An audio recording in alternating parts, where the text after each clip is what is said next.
내놓으신 아버지여, 도저히 교만할 가치가 없는 저희들이 스스로 교만하기도 했고, 아침 안개와도 같고 아무것도 아닌 인간이 스스로 교만하면서 건설하기도 했고 무엇 이루기도 했고 또 다 되은 것처럼 자랑하기도 했고 힘을 겨루기도 했습니다. 때로는 방탕하기도 했고 자부하며 항상 스스로 행복하다고 그렇게 자기를 높이고 있었습니다만, 이렇게 잠깐 내린 홍수, 이 피해로 말미암아 모든 것이 소실되고 모든 것이 무너지고 모든 것을 다 잃어버리는 것 같은 이런 무서운 세상에 살아가고 있습니다. 그러나 저희를 이렇게 인도하셔서 이 비가 많이 오는 이 아침에 모든 불편함을 무릅쓰고 주님 앞에 나와 규례를 따라 기도할 수 있게 하시오니 이 은혜와 사랑을 진심으로 감사옵나이다. 이제 많은 것을 잃어버립니다마는 우리가 왜 이렇게 어려운 일을 당해야 하는지를 생각할 수 있게 하시며 겸손을 생각하며 믿음을 생각하며 또 하나님 앞에 그릇되게 잘못된 일들을 뉘우칠 수도 있는 이런 귀한 기회를 허락해 주시는 그 은혜를 진심으로 감사옵나이다. 아버지 하나님, 아무것도 모르고 살고 있으나 주는 인도하셨고 그 많은 은혜 가운데서 우리를 보살폈고 오늘에 이르게 하셨습니다. 주의 사랑과 그 은혜를 진심으로 감사옵나이다.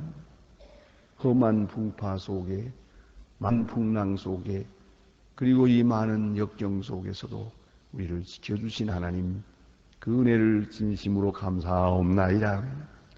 아버지 하나님, 저희들이 주님 앞에 모였습니다.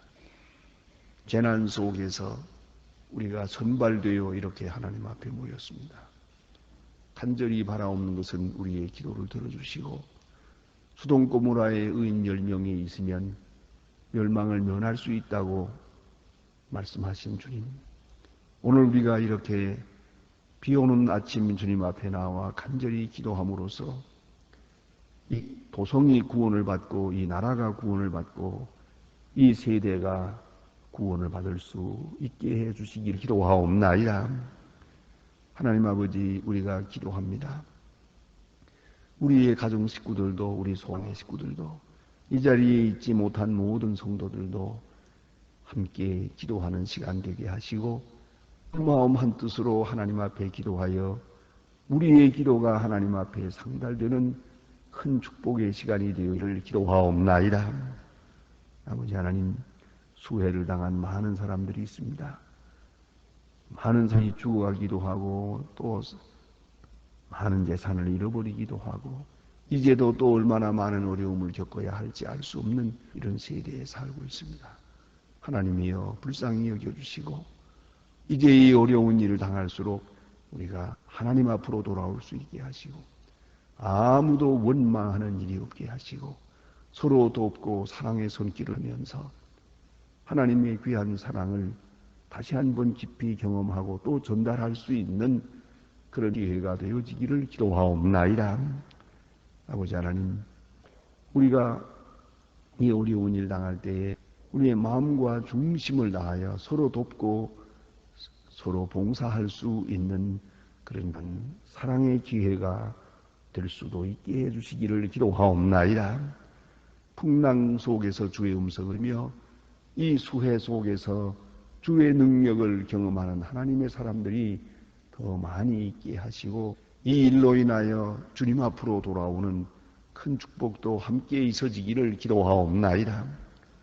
당신 주여, 오늘도 하나님의 말씀이 바르게 권세 있게 전해지게 하시고 이 말씀으로 인하여 모든 사람이 위로를 얻고 생명력을 얻을 수 있어지기를 기도하옵나이다. 교회를 봉사하는 많은 일꾼들의 귀한 수고를 일일이 기억하시고 한량없는 복을 더하여 주옵소서. 하나님 아버지, 특별히 이 나라와 이 민족 위에 함께 하소서. 항상 주의 말씀과 훈계로 같이 계시고 대통령으로부터 이 나라를 지도하는 모임꾼들에게 계시의 영을 주시고 하나님의 총명과 지혜와 능력을 주시사 이 어두운 세상에서 이 민족을 빛으로 인도할 수 있는 지도자들이 되어질 수 있어지기를 기도하옵나이다. 하나님 아버지, 저 북녘 땅에도 은총을 더하시고 자유와 평강을 주시며 굶어 죽는 이 비참한 처지에서 속히 건져주시고 철의 장막을 거두어 주시옵소서. 하나님, 그 지하에서 울부짖는 간절한 기도가 하나님께 상달이 되게 하시고 우리가 저들을 위해서 봉사하고자 하는 일들을 아름답게 진행될 수 있고 그 모든 결과를 주님께 돌리오니 주님의 선하신 뜻만이 이 모든 일들을 통하여 이루어질 수 있어지기를 기도하옵나이다.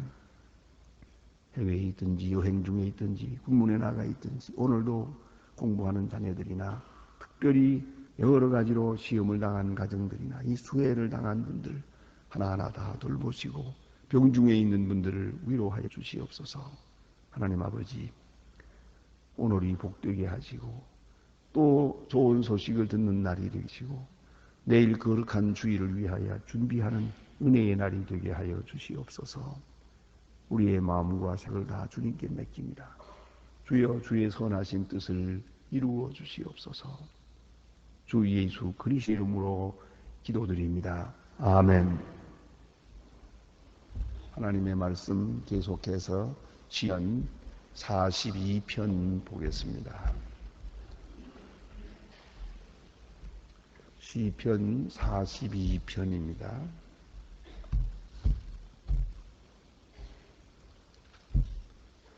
시편 42편 1절로 5절까지 보겠습니다. 오늘은 절반만 보겠습니다. 시편 42편 1절로 5절 다 같이 한 목소리로 봉독하시겠습니다. 하나님이여, 사심이 시냇 찾기에 갈급함같이 내 영혼이 주를 찾기에 갈급하나이다.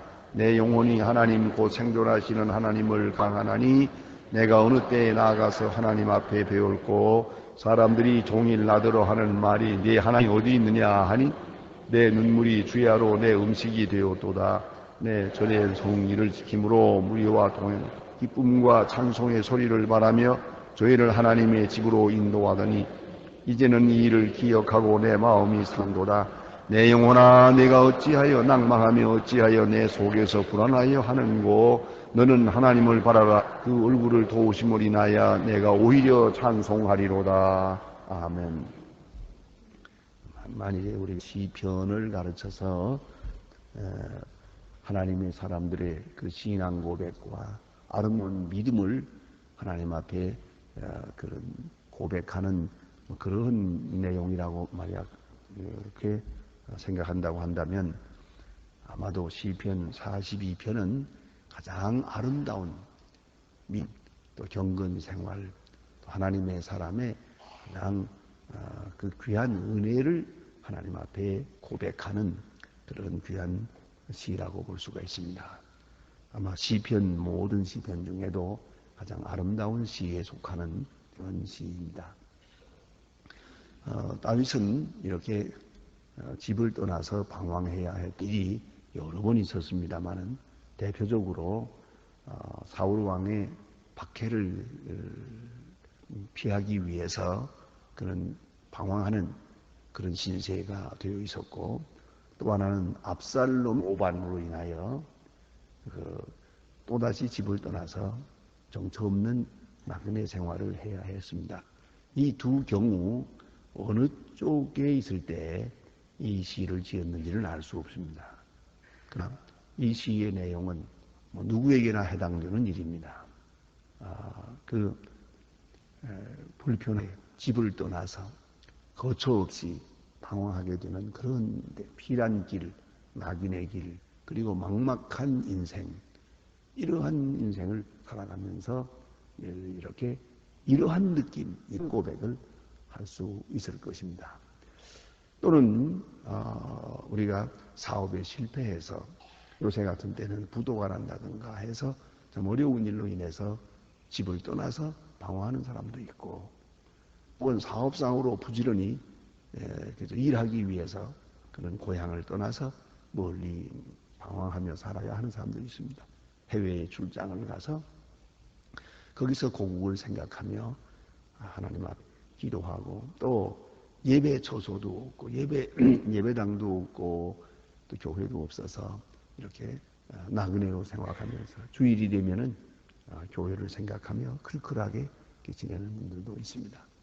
가끔 이런 분들 그 얘기할 때 이렇게 말하는 걸 들을 수 있습니다. 돈도 좋고 명예도 좋고 권리도 좋고 다 있지만은 하나님 앞에 예배하는 것이 이렇게 소중한 것이라는 것을 미처 생각하지 못했었습니다. 이게 고향을 떠나서 이렇게 멀리 방황하고 보니까 주일날마다 교회에 나가서 예배드리는 그 한 시간이 얼마나 소중하고 행복한 시간이었던 것을 이제서 깨닫고 있습니다 하는 그런 이야기들을 많이 들을 수 있습니다.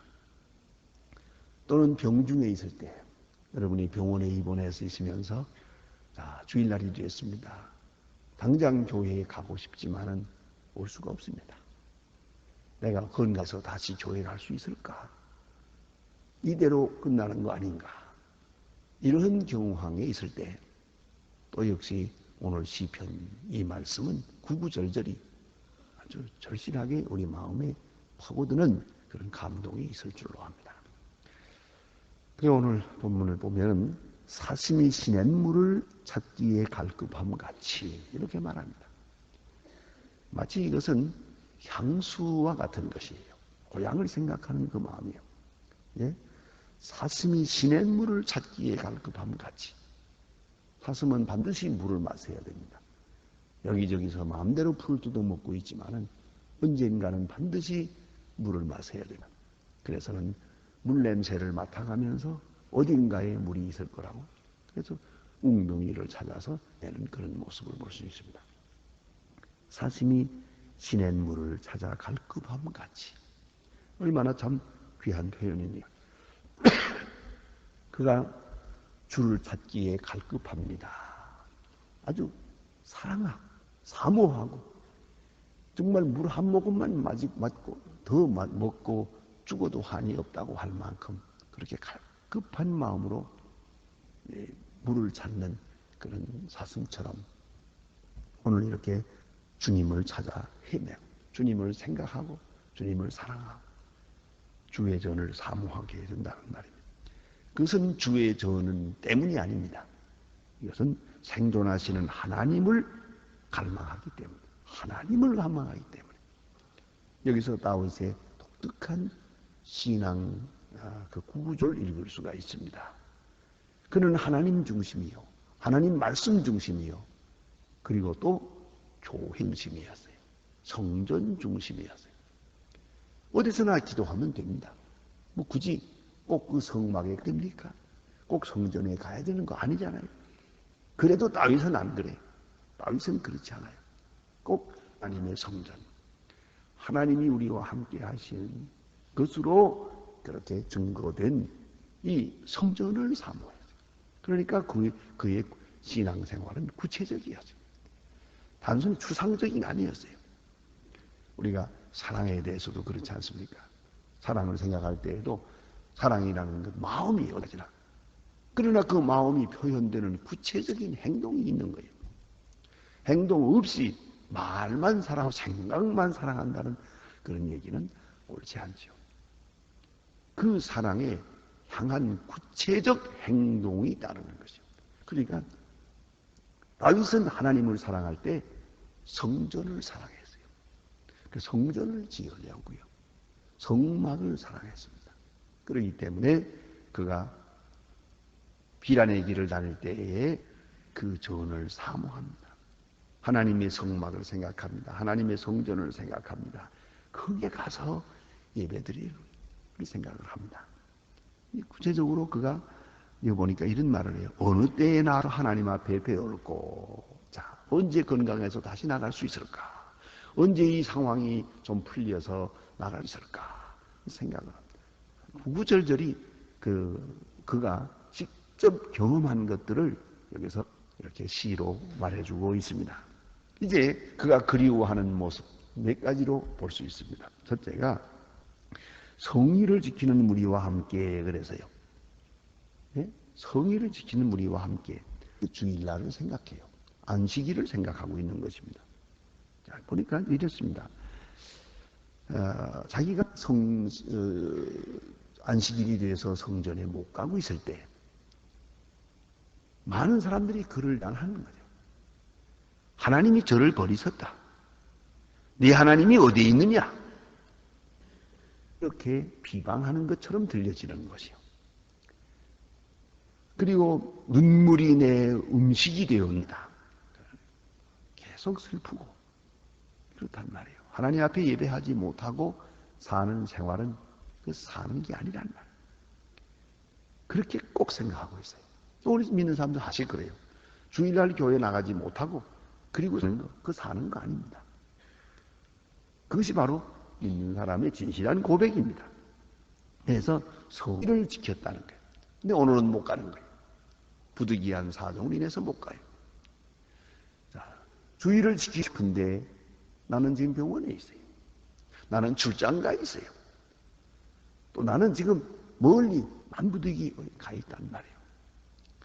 굉장히 클클하고 답답한 일입니다.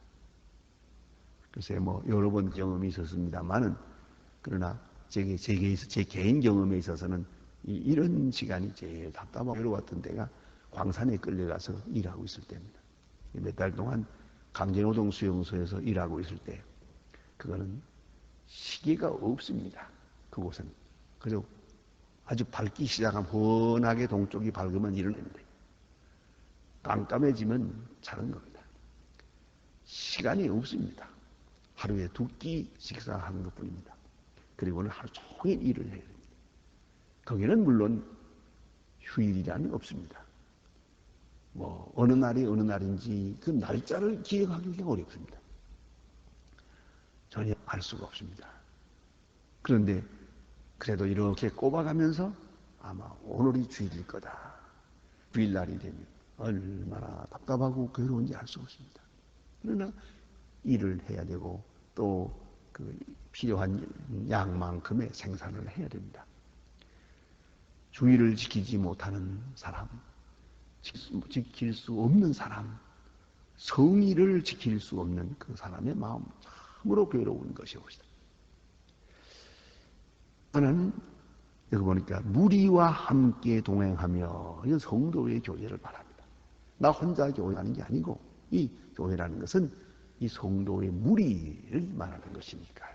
함께 모이는 것이죠. 서로 만나서 인사하고 찬송하고 이 얼마나 귀한 것입니다. 서로 사귀는 이런 시간 예배하고 사귀고 그런데 교인들을 만나지 못합니다. 그건 참으로 괴로운 일이었단 말입니다. 그래서 많은 무리와 함께 동행하더니 그런 그리운 거예요. 그리운 거예요. 이런 만났던 사람들 너무너무 반가웠는데 오늘 내가 뵐 수가 없구나 하는 얘기고요. 그 다음에 기쁨과 찬송의 소리를 발하여 그래서요.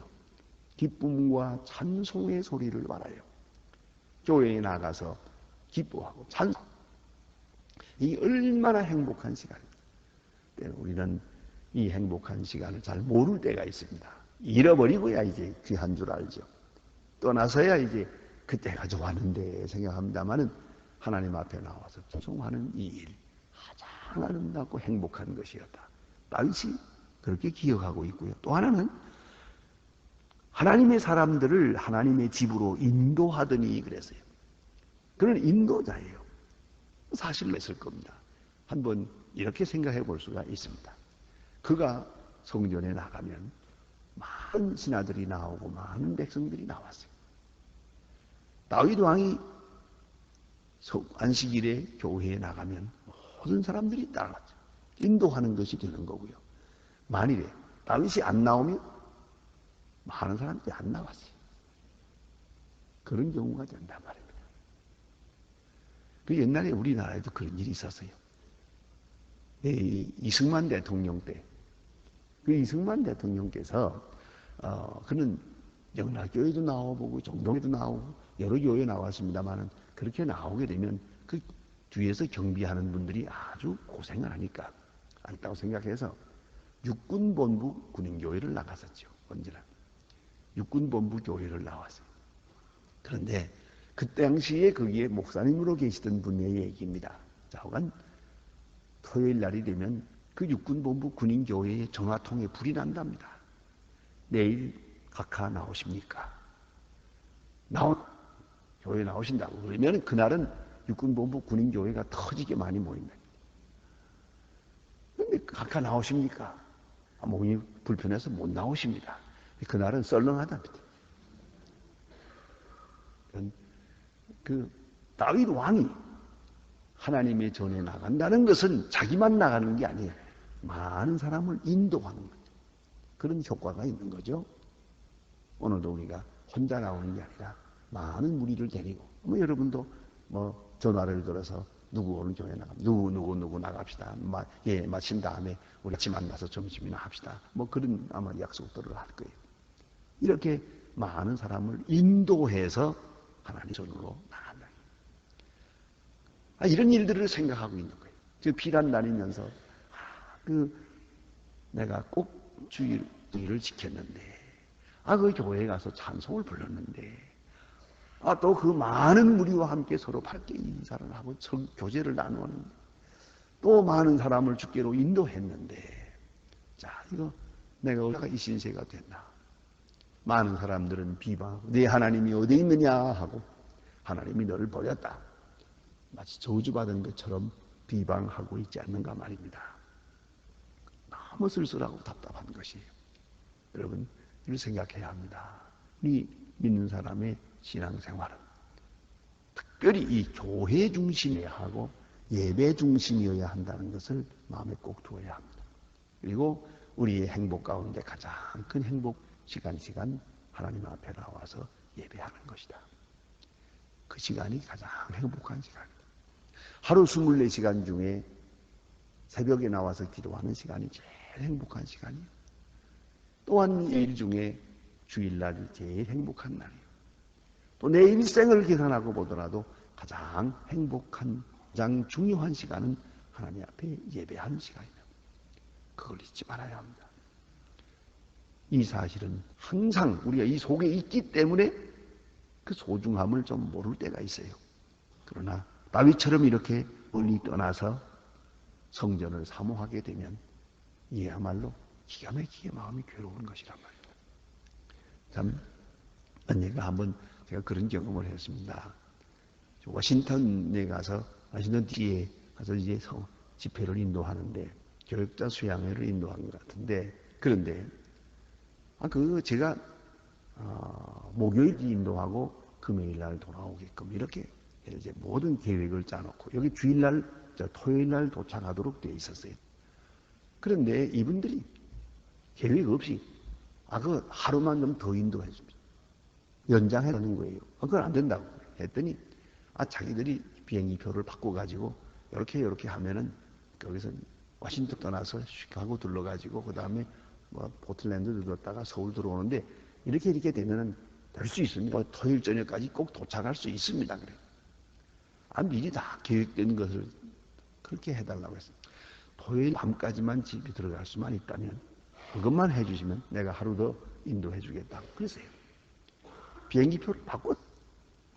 그런데 이 비행기가 시카고에서부터 이제 연발되기 시작하는 거예요. 그래가지고 이제 늦게 도착을 합니다. 이 비행기는 동경 와서 막 갈아타게 돼 있었어요. 근데 이 비행기가 아라스카에서부터 떠나서 오다가 동경에 너무 비가 많이 와서 혹시 해항할 수도 있을지 모르니까 기름을 많이 가지고 떠나야 한다고 해서 홋카이도에서 내렸어요. 기름을 넣어가지고 다시 떠나죠. 비가 막 쏟아지는데 동경에 내리긴 했습니다. 벌써 서울 가는 비행기는 떠나서 없어요. 이 토요일날 밤에 동경에 내려앉아가지고 있는데 이 서울 가는 비행기는 없습니다.